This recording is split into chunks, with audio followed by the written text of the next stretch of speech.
So log into your Amazon Web Console.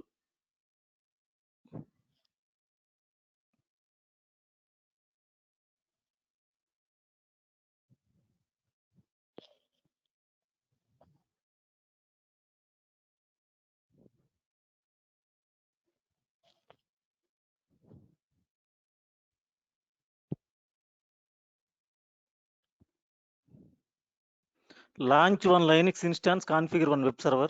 Then we are going to discuss about security group. So go to EC2 instance.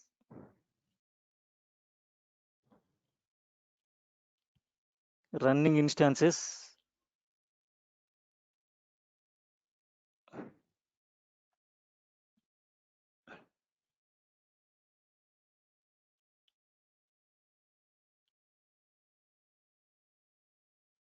Click on launch instance.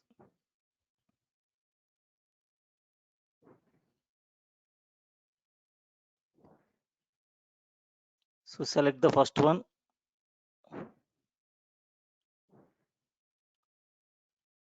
Configure instance detail. Already we discussed our previous classes. So go to storage. See here, this is the basic storage automatically given by the root volume. Add tags. So if you want to add the tags, you can add the tags. Now see here, security group. So a security group is nothing but a virtual firewall for your instance. Like it works like a firewall for your particular instance. So by default, you are creating a security group is SSH. So I am going to add another security group. Click on add rule. So we are going to configure website. So select HTTP. So second security group I created. So TCP protocol port number 80. So if you want to give the name of security group, you can give some name.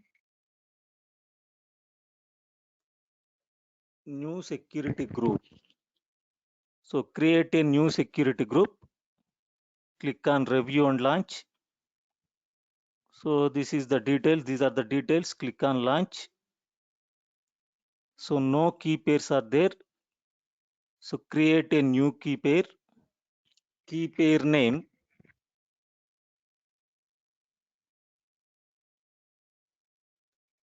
My Linux. Click on download the key pair. So PEM file is downloaded. Now choose an existing key pair. My Linux already downloaded PEM file. Check the box, acknowledge that you have access. Click on launch instances. View instances.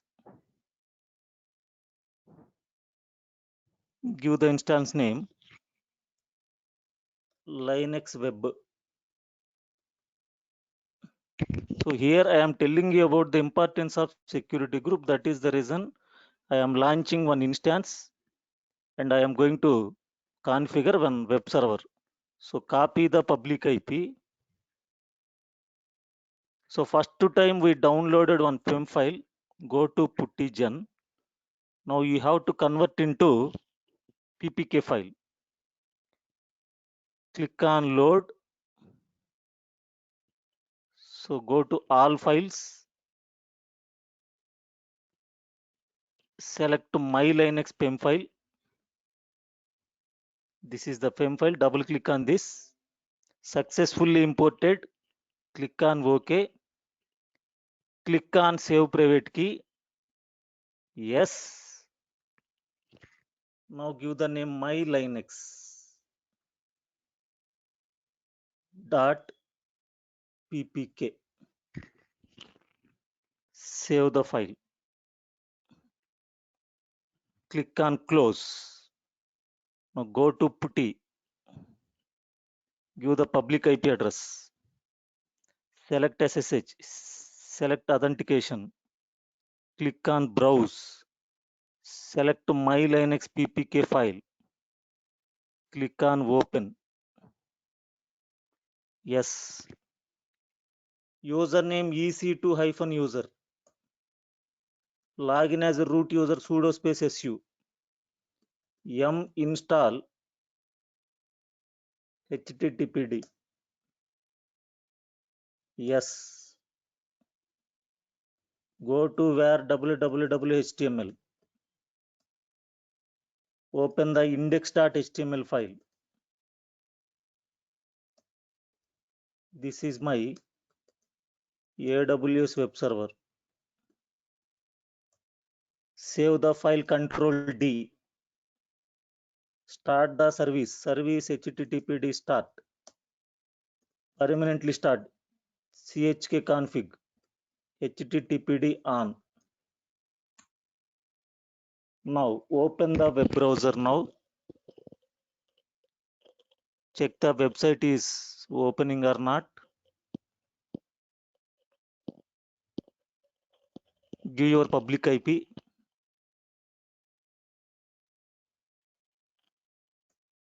Enter. This is my web server. Now go to the security group. Here you can click on your security groups. Here also you can see your security group. New SG, view inbound rules. So here you can check the inbound rules. Whatever the inbound rules are there, you can check here. Inbound rules. So port number 80 we given, 22 SSH we given. So here you cannot change the security group rules. You have to view the rules only, but you cannot modify or delete the rules. So where you can modify, delete your security groups after configuring your EC2 instance. So select the instance now. Click on actions. Select networking. So you can click on change security groups. This is one way. So you can check here. You can assign security groups. This is one way. Another way, you can go for security groups, new security group,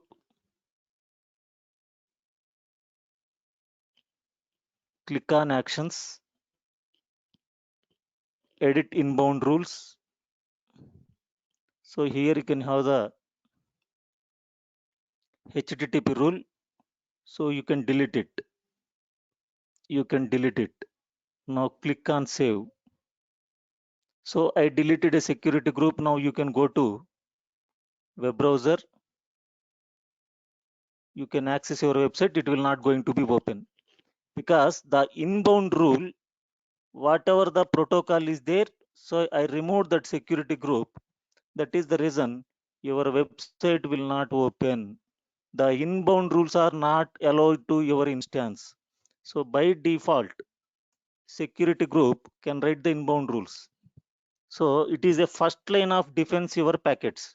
So it will not allow in HTTP port because we removed the security group HTTP. So again I am adding. Now you can check. Go to security group. Click on actions. Edit inbound rules. Add rule. Select HTTP. So click on save. So Hello? when you change your security group, immediately it will affect.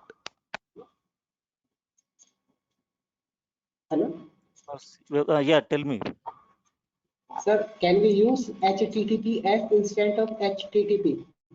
Yeah, HTTPS also we can use. Next classes we are going to discuss. Okay, sir. Thank Secure you. socket Thank you. layer. Okay, we can also add Okay. HTTPS. Secured Okay, website, how to we configure, we are going to discuss in next classes. Okay. okay, sir. Okay. So a security group, see in interview they will ask the question, what is security group? Security group is a virtual firewall for your instance. It is a first line of defense your packets. So how to remove the security group, how to add the security group we see now. So security group is a stateful connection. Stateful means, so by default inbound rules when you allow, automatically it will allow the outbound rules. See, this is, remember, security group is a stateful connection. What we are doing here, we are creating a server, or we are creating a web server, or we are creating an instance. Forget, you can repeat it. What we are doing here, we are creating a web server, or we are creating an instance. Already we created one instance, Linux instance. Okay. Top Okay. of that, we launched one web server. Okay. Already we created one instance. On that one, we are launching a web server by creating HTTP dot service. Yeah. See, this is the Linux instance I logged in. I installed HTTPD package. Okay. I installed the package HTTPD. What it will do? M install HTTPD. Just a minute. I am increasing the font. See, do you have the knowledge on Windows? Windows I have knowledge. IaaS is there na concept, Windows. Windows IaaS. server. Internet Information Service is a service in Windows servers to configure the websites in the server. Okay, so similarly, we M install HTTP means it will create one Yeah. web server. Yeah, I installed first package. M install means package I installed. Okay. So whenever you are going to configure in Windows server also, you have to add the IaaS roles and features. Means installing the package first.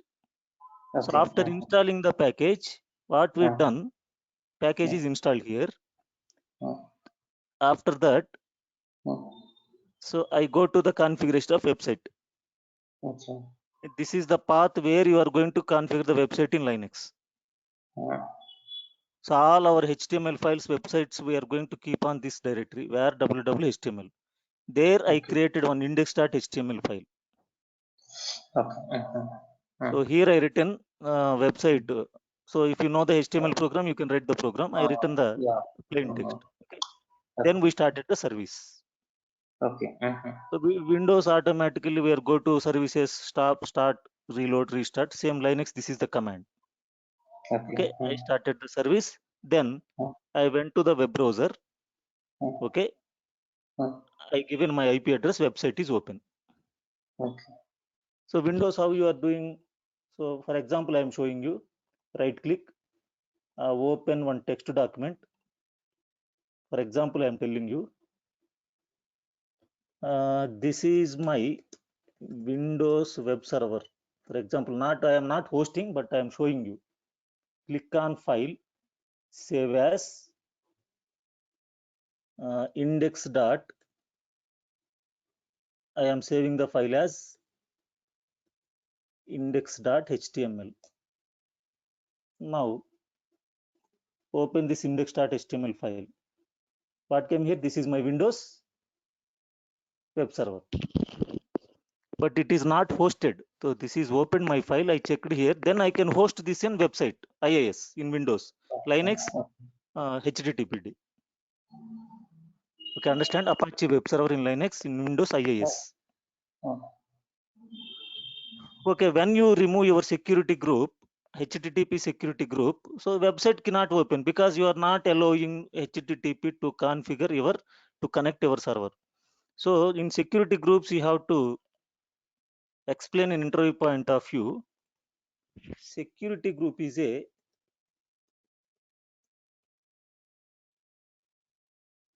security groups are stateful connections.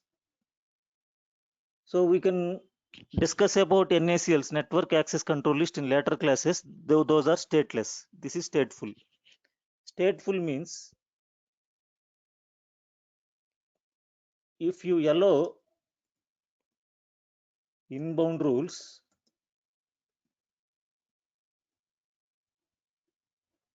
the outbound rules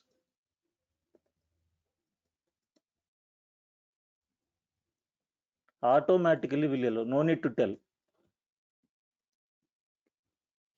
Then we can check. Go to outbound rules. Go to instances here.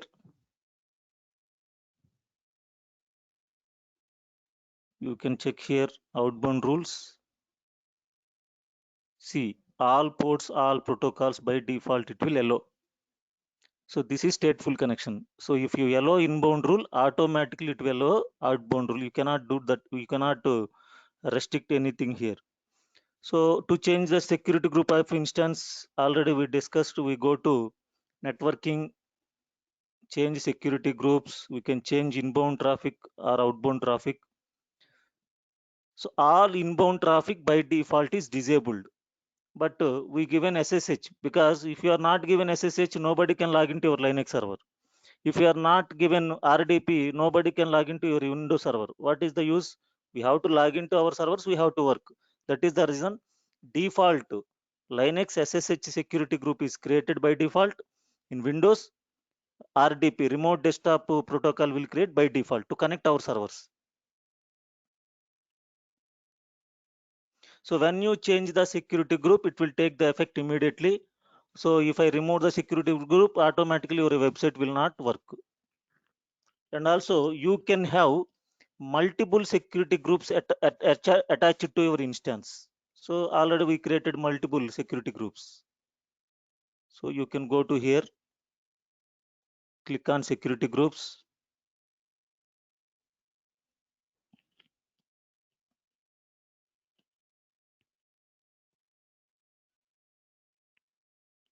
Actions, edit inbound out. See, multiple security groups already we created. So and also security groups are stateful. Already I told you, if you create a inbound rule, allow traffic in, the traffic is automatically allowed back out again. So already I explained you. So when you give the inbound rule, automatically it will allow a traffic outbound. So no need to configure, by default it will allow. And also you cannot block specific IP address by using security groups. So here, if you want to block any IP address, you cannot block. So no blockings here, only adding the rules. See here, no blocking. So if you want to block specific IP address to connect your instance, you cannot do by using the security groups. But by using NACLs, we can see in our VPC classes how to create network access control list. So then you can deny there, but to security group level, you cannot block your specific IP address. Remember that point, interview they will ask, can you block a specific IP address in security group? You cannot. So you can only specify yellow rules, but not deny rules. So there is no deny option here. Only yellow rules, add rules only you can do. So you can't do any deny options. So this is the security groups. Then interview point of view, what they will ask the questions, I am going to show you. Go to eDrive. Here I have exam tips, security group exam tips. So exam tips also you can have interview point of view. These are the questions will come. So a security group is a virtual firewall for your instance. Security groups are stateful connections. The inbound traffic is blocked by default. So by default is blocked. We are allowing one by one. HTTP you allowed. SSH we allowed. By default is blocked. Outbound traffic is allowed by default. Just now I explained all these things. Again, entry point of view, if they will ask the question, you have to give the answers, and exam point of view also, they will ask some questions on security groups. If you change security group of instance, it's take the effect immediately. If I remove HTTP protocol, so your website will not open, it will stop. So immediately it will affect. So if you create an inbound rule, allow traffic in, the traffic is automatically allowed back again. So outbound traffic is allowed by default. You can specify allow rules, but not deny rules. Already we discussed. So you cannot block specific IP address by using security group until we can use network access control list. You can create multiple security groups attached to your instance. So these are the points you have to remember. Security group is a virtual firewall. It is a stateful connection. The inbound traffic is by default is disabled. Outbound is by default is allowed. So if you change security group, it will affect immediately.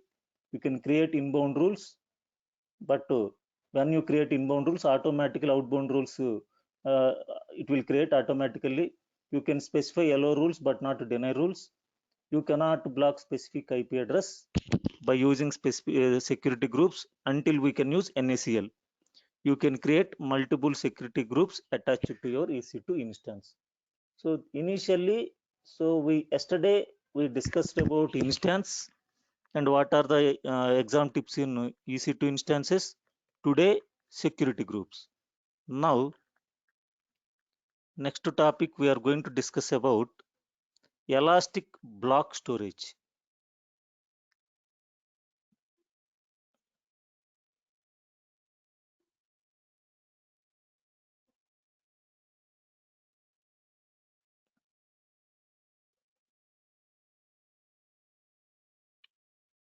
So EBS volumes, we are going to discuss some theoretical part. Then we are going to discuss about practical one.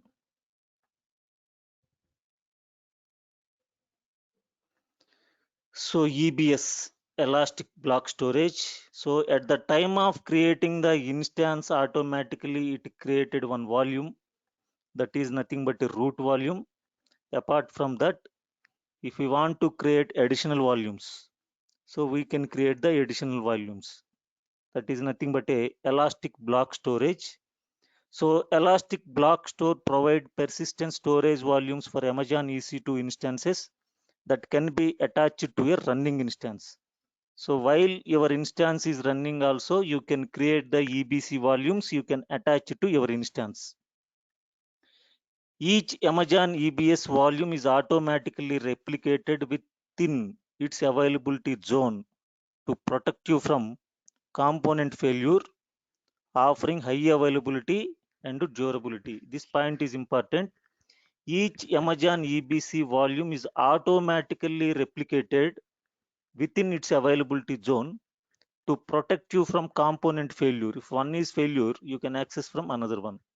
Offering high availability. High availability means, remember, if one server is failed, for example, I am telling another server will come into the online. That is nothing but a high availability and durability. With Amazon EBS, you can scale your usage up or down within minutes. For example, so you take in 8 GB of the space, so you can increase the space while the instance is running. So all while paying a low price for only what you provision. So they will provide a, they are going to give the low price up to 5 GB. Maybe it is free, I think. So AWS offers a 30 GB of any combination of general purpose or magnetic 2 lakh IOs. So IOs means input output operations per second with EBS magnetic, and to 20 GB for backups in free tier. So free tier we are giving 50 GB, totally 30 GB of SSD or magnetic volume, and 20 GB for backups. If you want to store your backup 20 GB of the space, you can utilize at a free of cost. We can create Amazon EBS volumes that can store up to 16 terabyte and process up to 20,000 input output operations per second. So 20,000 IOPS per second up to 16 terabyte. We can also create Amazon EBS general purpose solid state drive SSD drives that can store up to 16 terabyte and process up to 10,000 IOPS. These volumes are designed for 5 nines availability and up to 320 megabits per second are throughput when attached to EBS optimized instances. This throughput devices, magnetic devices we are going to discuss, SSD devices. So these performance improves make it even easier to run applications requiring high performance or high amount of storage, such as large transactional databases, big data analytics, and log processing systems. So larger and faster volumes are available now in all commercial AWS regions and AWS Go Cloud, particularly in US. So benefits of Amazon EBS, each Amazon EBS volume is automatically replicated within its availability zone to protect you from component failure. Amazon EBS encryption provides security between EC2 instances and EBS volumes. Constant and low latency performance also it will provide by the SSD volumes. Backup and restore also. Point intake and backup means snapshots we are going to take off your EBS volumes. So when you create a EBS volume, you can take one snapshot. Whenever your volume is damaged or whenever you accidentally delete your data, again you can take back that. A snapshot is nothing but a backup of your EBC volume. So restore business by implementing EBS snapshots into EC2 instances. Quickly scale up and easily scale down. So if you want to increase the space, you can increase. If you want to decrease the space, you can decrease. So within minutes. Geographic flexibility is there. Amazon EBS provides the ability to copy your snapshots across AWS regions, enabling geographical expansion, data centers migrations, and disaster recovery. For example, we have a availability zone in Mumbai. I have a high-end database volumes are going on. I can take the snapshots of that volumes. So that snapshot I can keep in US region. So whenever my Mumbai region's data center is down, collapsed, then I can get the data from my US region by using that snapshots. So geographic flexibility is there for your snapshots, not volumes. So it is Amazon EBS volumes are used for relation databases and enterprise applications like SAP and Microsoft SharePoint. So file workloads, Amazon EBS can store files and applications securely and supports distributed file sharing. So distributed file sharing means you can share the files. So in Windows we have the concept is called DFS. In Linux we have the concept is called NFS. Here we have a concept is called EFS, Elastic File System, sharing your data across the network. So NASA and JPL uses ClusterFS file system on Amazon EBS. So EBS volume types. So Amazon EBS allows you to create a storage volumes and attach them to Amazon EC2 instances. So practically we are going to see Amazon EBS volumes are spaced in specific availability zone and automatically replicated to protect from the failure of a single component. So generally we are using three types of volumes: general purpose, provisioned IOPS, and magnetic. And also we can have some other two volumes also available now. All EBS volume types offers the same durable snapshot capabilities and designed for 99.999% availability. Amazon EBS general purpose SSD volumes. So is the type of default volume which is provided by the Amazon for our EC2 instance by default. SSD drives already we seen. So general purpose SSD volumes are backed by solid state drives and are suitable for small to medium sized database and development and testing environments. We have to select SSD drives. General purpose volumes offer consistent baseline performance of 3 IOPS per GB to a maximum of 10,000 IOPS. So maximum means burst size. So the burst size is 10,000 IOPS maximum capacity and provide up to 160 megabits per second of throughput per volume. This is second one, provisioned IOPS volumes suitable for applications with IO intensive workloads. Provisioned volumes offer consistent baseline performance up to 30 IOPS per GB to a maximum of 20,000 is the burst size and provide up to 320 Mbps of throughput per volume. Next, magnetic volumes. Magnetic volumes provide at the lower cost per GB of all EBS volume types. Magnetic volumes are backed up by magnetic drives and are ideally for infrequent data access and for low storage cost. So magnetic volumes provide approximately 100 IOPS on average with an ability to burst to hundreds of IOPS. So generally the magnetic volumes you can use for storing your infrequent data. So the data is important, but when I require I can use. That is nothing but infrequent data. For that keeping the data you can use magnetic volumes. So you can also take the snapshots of your EBS volumes. You can back up the data on your EBS volume to Amazon S3 by taking point in time snapshots.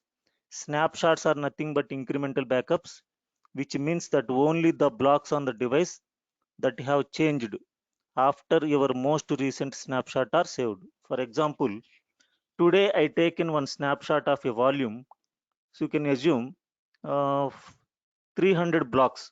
So one block equal to 512 bytes, or some blocks are 1 KB blocks are there.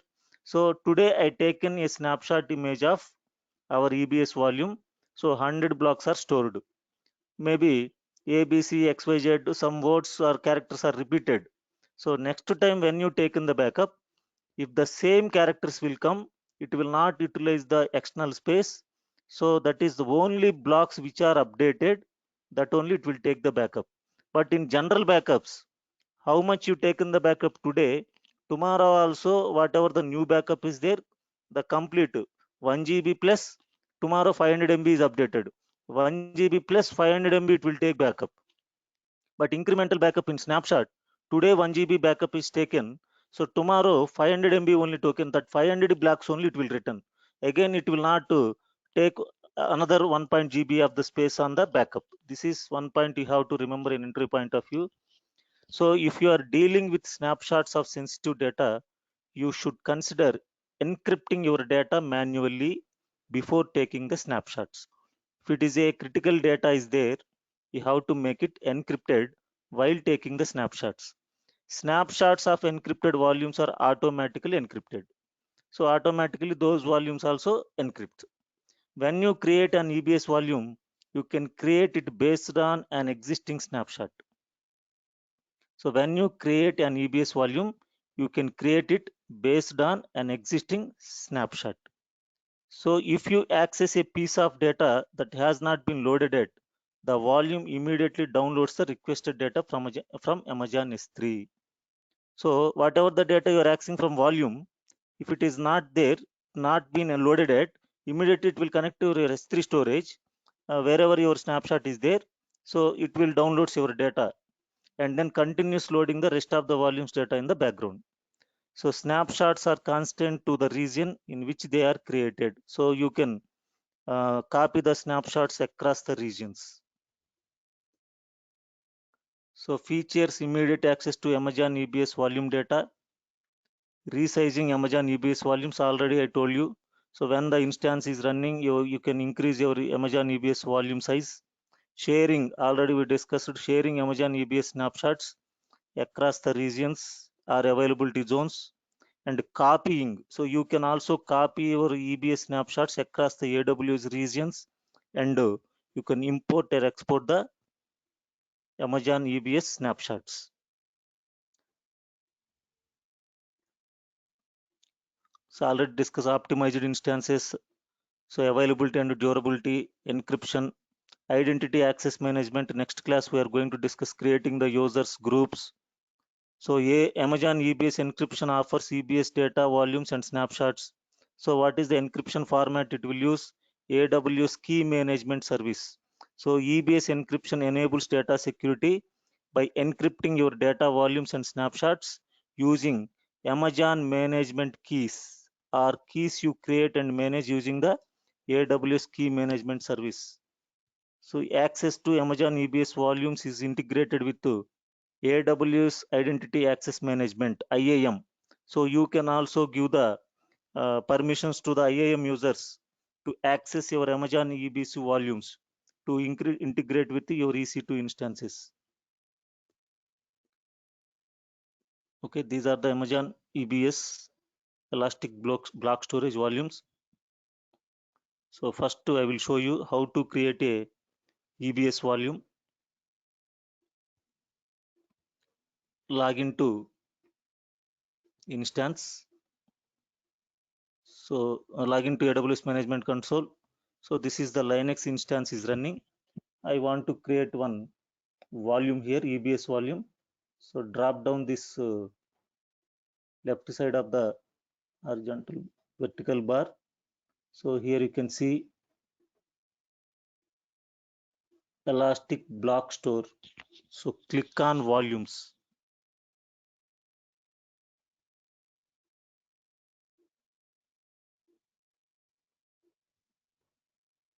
So click on, this is default volume. When we created, it created. When we launched the instance, automatically this is the root volume. I am giving the name root volume Linux. So we will confuse so many volumes will come. Create volume. So here volume type general purpose SSD, provisioned IOPS. Just now we discussed cold. This is the new one. Throughput optimized HDD. We are going to discuss next class. So magnetic. So general purpose, provisioned, and magnetic. Magnetic is fixed. So it is only used for backup purpose. So general purpose SSD, size 100 GB. So minimum 1 GB to maximum. So 16 terabyte you can create the size. So 100 GB I am taking. So IOPS 300 IOPS per GB. 3000 is the burstable size. See, baseline of 3 IOPS per GB with a minimum of 100 IOPS, 100 into 3, 300 IOPS, burstable to 3000 IOPS. So availability zone. So you can change, if you want to change the availability zone, you can change or keep it the same availability zone. Snapshots not yet created. So encrypted format, encrypt this volume. So you can encrypt the additional volumes. Already yesterday's class I discussed. So root volume we cannot encrypt by default. If you want to encrypt, you have to take the snapshots. Snapshots now we are not taking. Just to, if you want to encrypt the volume, you can encrypt. So master key. So you can select the default keys. You can write whatever the key name you want, right? You can write the key names.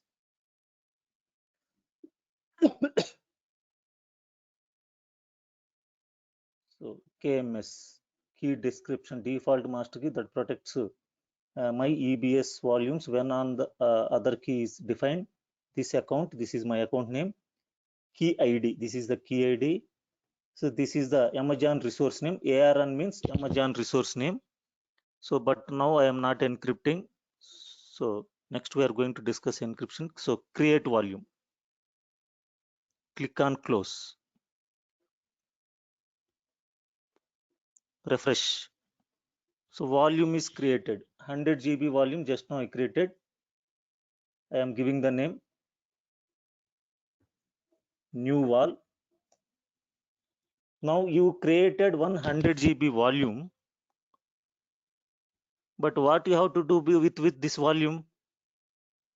For example, your Linux administrator want, so I need 100 GB of the space. So as a cloud administrator, so you have to create 100 GB volume. Then you have to attach it to the particular instance who wanted this 100 GB of the space. Now attach the volume. Click on actions. So here attach volume. To whom you are attaching, give the instance name. So Linux web running. So select the instance. This is the device name, automatically give the logical device name of disk in Linux. So click on attach.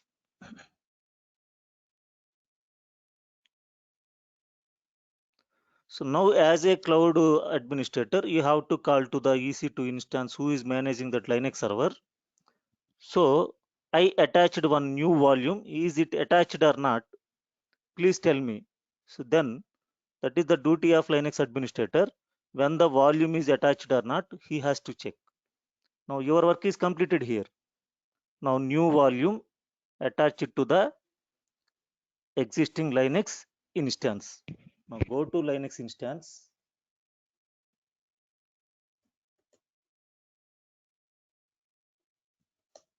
Maybe timed out the session. Close this one. Log into Linux instance. Give your public IP address. Go to instances.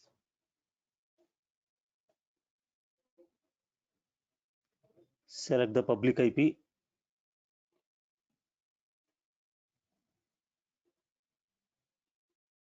SSH authentication.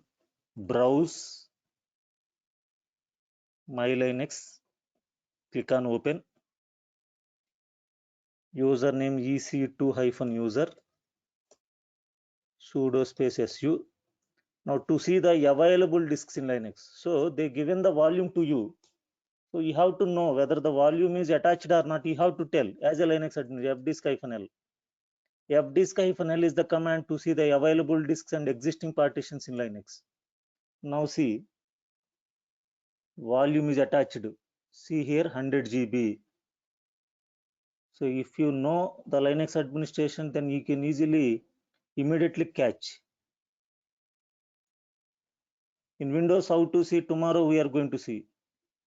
In Windows, how to attach the EBS volume, how to check, how to format. Now see, this is the disk, 100 GB they given to me.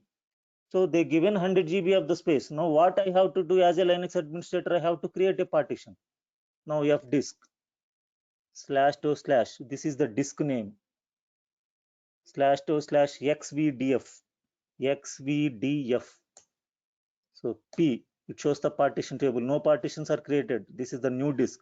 N, create a primary partition. Partition number 1, default sector. S, size, total size. P, now see one partition is created with 100 GB of the size. Now W, save the partition table. Now update the partition table information to kernel partex-a /2/sda. So updated, or else part probe /2/ disk name xvdf. Now you can check fdisk-l. So one partition is created /2/xvdf. So 100 GB of the partition. Now you can use the Linux commands, formatting the partitions mkfs.ext4. So Windows right click format. Here you have to give the commands xvdf1. See formatted. After formatting, mount the partition mkdir/oracle. So mount space. Mount means attaching. When you know Linux, you can understand all this. xvdf/oracle. xvdf1. xvdf1/oracle. Now df-h. Now see Oracle database in this on this partition. Like this real times we are going to work. So I created one Linux partition. So I added volume in cloud. I created volume in cloud. I attached to my Linux instance. The Linux administrator log into his instance.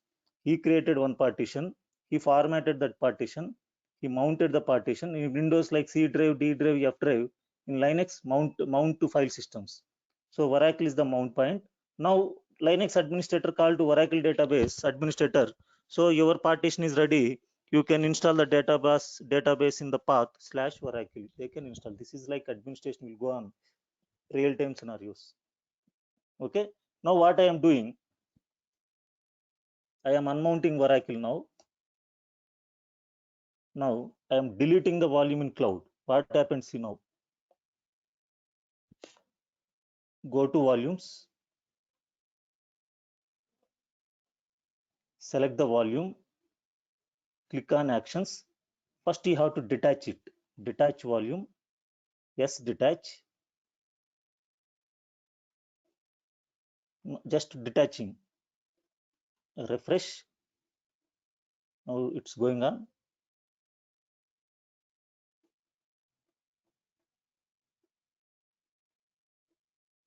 Detached. Now go to Linux instance. fd-l.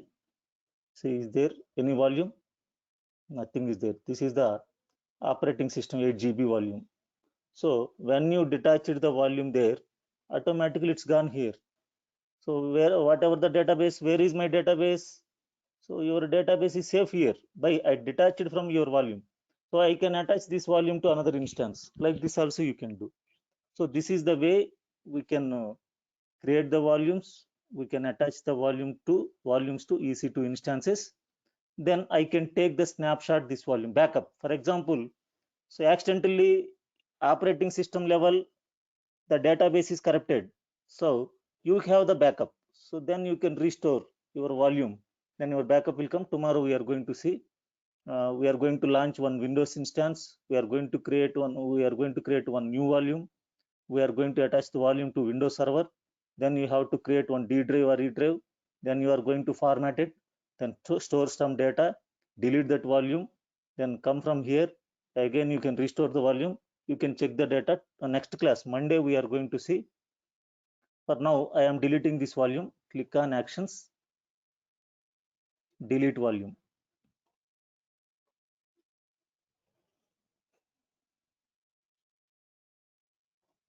Hello?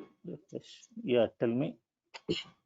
Hello? Sir, if we add some another volume and we add some extra data to that volume, and after that we de-attach that volume, so is there any loss in the data? No loss. We are going to take But the snapshot. sir, We are snapshot is we are yes, sir. going to take snapshot of volume. Snapshots are nothing but backups. So click on snapshots. Tomorrow, next class, I will do. Create snapshot. Select the volumes. Which volume you are going to take snapshot? Okay, sir. One problem. If we add another volume and attach to one instance and add some data and then de-attach it and attach and then attach to another instance and add some Same data and then de-attach it. same data will So, appear. Same data will appear. okay, sir. So we can take the snapshot of both the volumes at one volume No, data. no, each volume you can take one snapshot. For example, you created one volume. You attach it to one EC2 instance, Linux instance. So Yes, there sir. you formatted. You stored some data. So you detach the volume. So you can attach the same volume to another Linux instance. Same data you can access. But you cannot attach Okay. to Windows because Windows cannot read Linux file system. Linux cannot read Windows file system. Understand? Yes, sir. Sir, I just asking that we add some volume. Yes, Okay. sir, I can understand now. Okay, Hmm. thank you, sir. Thank you. Thank you. So Monday we are going to see the rest of the attaching and detaching volumes. Today we seen how to create the snapshots and how to restore your EBS volumes and how to expand the volume size. Expanding the size of volume, how to expand. So today, tomorrow's class we are going to see. Then we can see what are the exam tips. They will ask you on the EBS volumes. Then we are going to start IAM, Identity Access Management, creating the IAM users, IAM groups, and how to assign the passwords, how to change the password policies, and MFA, multi-faction authentications, how to give. Monday's class we are going to see. Okay, we will Sir, connect please on send Monday. so okay, sir, please send videos now. If you can send. Yeah, video send. They will send. I will tell you. Okay, Okay. send to your Sir, mail IDs. Yeah. sir, this class timing is 8 to 9, right? Yeah, this is recording. No, sir. It's Uh, actually I feel that there is somewhere uh, this class is started at 7:41. I am not understand. Just type in chat. Your voice is not clear.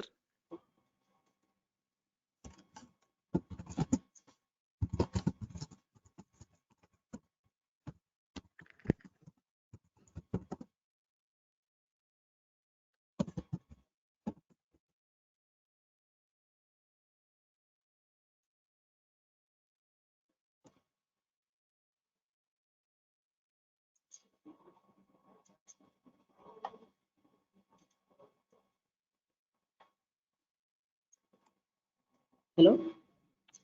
Class timing is 8 p.m.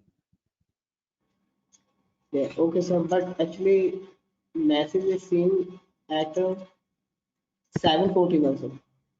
No, 8 p.m. So because I have 6 to So, 7, 7 to 8 classes. After completion of the so two classes, we are going to approximately 8, 5, 8 to 10. Below, before 8:10, I am going to log in. Okay, 8:10 is the maximum okay, time. sir. Okay. Okay, sir. No, thank you. Okay, thank you all. Next Monday we are going to connect. We are going to discuss about how to create Windows instance and how to launch Windows instance, how to add the EBS volume to Windows instance, how to take the snapshots of EBS volumes, how to restore the volume when the volume is deleted. So next class we are going to discuss. Okay, thank you all. Thank you, sir.